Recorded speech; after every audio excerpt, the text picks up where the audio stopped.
Па искористеноста на бесплатниот автобуски превоз е огромна, би рекол дури повеќе од очекуваното. Ако очекувавме некаде помеѓу 20 и 22.000, од она што го имам како информација, минатиот месец 25.000 студенти го користеле бесплатниот автобуски превоз, што е заштеда за нив околу 420.000 евра. Само овие студенти што минатиот месец го користеле заштедуваат 420.000 евра, тие остануваат во нивните џебови, во џебовите на нивните родители, кои што во најчесто случаи им ги обезбедуваат средствата. Така што работите се одвиваат добро. Тоа беше дел од нашата програма за 40 мерки за младите луѓе во Македонија.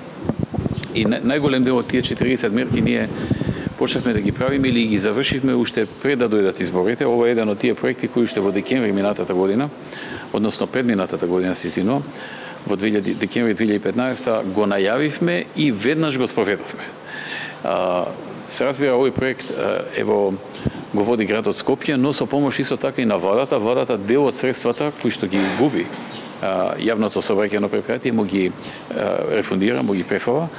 Знам сега неодамна баш ми кажа дека добил одредени средства, неколку милиони евра, како надокнада од страна на владата до градот за обезбедување бесплатен превоз.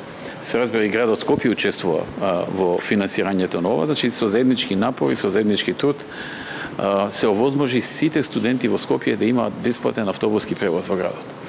Забележав дека и други градови почнуваат да одат по овие стапки. Прв е Прилеп, кој што исто така овозможи бесплатен автобуски превоз за студентите. Таму има економски факултет, има и други некои единици на други факултети, така што тоа е добро, тоа е добар тренд.